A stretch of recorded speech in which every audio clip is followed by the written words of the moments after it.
alors vous serez dans un état déprimé, même nerveux, et même ça peut se refléter dans le comportement envers vos frères et sœurs. Vous ne serez pas tellement aimable. Alors, et qu'est-ce que vous devez faire à ce moment-là? À ce moment-là, préparez les choses, laissez le cerveau se reposer et vous abandonnez-vous aux forces bénéfiques de Dieu, du soleil, du monde divin, tranquillement, avec une confiance. Restez quelques minutes comme ça, même si vous voulez vous endormir comme ça, et malgré que le cerveau dormira, mais il y a dans le subconscient et dans la superconscience, il y a une vigilance, il y a un état d'éveil, c'est extraordinaire, que vous allez remarquer que vous ne dormez pas, vous veillez, mais c'est le cerveau qui dort. Et vous, vous attendez que cet enfant, le cerveau, un peu se repose. Et vous, vous êtes branché avec le monde divin, vous recevez des choses de ce monde, et vous êtes tranquille, vous êtes en paix, vous êtes content, et en même temps, votre être puise, arrange, nettoie, alors se branche avec le ciel. Alors ça, c'est quelque chose que la psychologie contemporaine n'est pas arrivée encore à élucider, à s'arrêter, à analyser, parce que ils sont loin de tout ça. Toutes ces choses-là sont connues seulement par les initiés. Parce que dans leur désir d'explorer tout, d'arriver dans toutes les conditions, d'arriver à vaincre, à surmonter, à ranger, à nettoyer, ils se sont aperçus qu'il y a des choses pareilles. Et ils les ont résolues. Et maintenant, là où les humains, vous voyez, pathos, s'arrêtent et ralentissent leur évolution, les initiés en profitent, même ces états, même quand c'est ralenti, il avance, il avance, il avance, il évolue.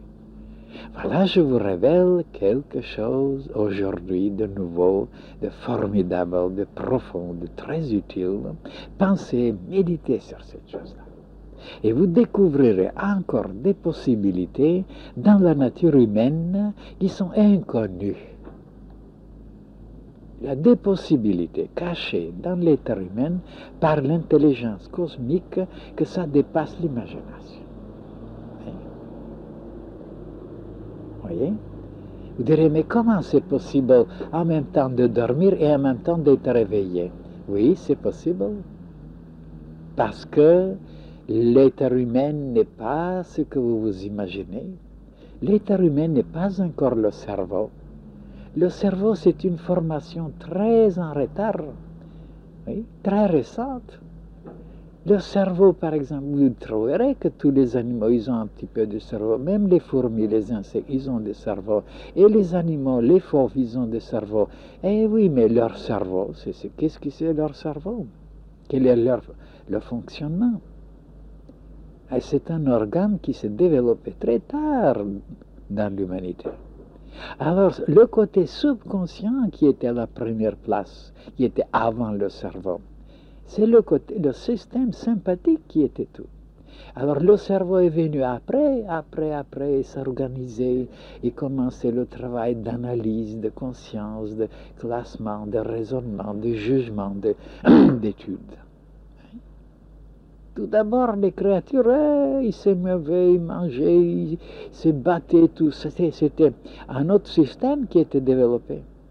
Le cerveau était venu après, c'est-à-dire le cerveau existait, mais cette intelligence, cette logique, ce raisonnement, cet éveil est venu très tard. Maintenant, l'homme prend conscience de quantité de choses par son cerveau. Mais avant cette activité consciente du cerveau, il y avait une activité subconsciente, c'est-à-dire biologique, affective, instinctive, biologique, oui. Alors, dans ce domaine, justement, il y a tellement de choses encore cachées qui sortent petit à petit dans la superficie. Et la superficie, c'est le cerveau, c'est la conscience. C'est la surface. Et dans la profondeur de l'être humain, il y a le subconscient. Oh là là, il y a des choses encore inconnues qui vont sortir un jour sur la surface. Seulement, il faut les remuer. Que des choses il y a dans la profondeur de l'océan qu'on ne connaît pas encore. Et un beau jour, ils vont sortir. Hein?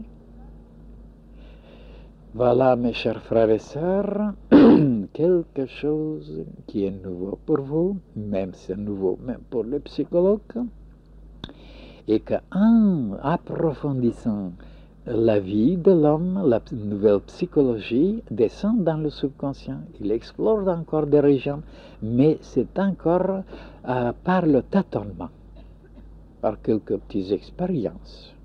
Tandis que les initiés, ils possèdent déjà une science. Ils ont fait ça avant les psychanalystes. Ils ont connu tout ça par des moyens encore inaccessibles pour la science officielle, qui se base seulement sur des instruments extérieurs, des graphiques, des palpitations, des pulsations, des manomètres, de tout ça, et un petit peu d'observation et d'analyse et de jugement. Mais les initiés qui avaient développé d'autres moyens, ils descendaient consciemment dans la profondeur de leur être et ils voyaient des choses inouïes. Alors donc, vous êtes appelés, mes chers frères et sœurs, à explorer ces régions inconnues du subconscient, mais autrement que les savants actuels. Par des méthodes, par des moyens nouvelles, tout à fait nouvelles, c'est-à-dire très vieux, très vieilles, perdus dans le temps. Alors voilà, alors je lui ai dit à ce frère, laissez le cerveau se reposer et vous veillez comme si c'était un enfant et vous le surveillez, vous le laissez se reposer, après vous reprendrez la route, mais vous, le vieux, l'ancien, le profond, l'infini, vous êtes là encore, vous faites votre travail, vous embrassez ces deux régions, la superconscience qui est dans le monde divin et la subconscience, et alors la conscience qui est entre les deux, l'enfant, et vous surveillez, vous veillez, vous continuez votre travail, vous êtes lié avec tout l'univers, les courants affluent, le travail s'est fait, et quand le cerveau de nouveau après s'éveillera, c'est-à-dire il sera rétabli, se reposera, se rechargera de nouveau comme des accus, et vous reprenez de nouveau. Et alors avec une plus grande force, avec une puissance et une intensité, beaucoup plus grande qu'avant, quand vous avez commencé le travail.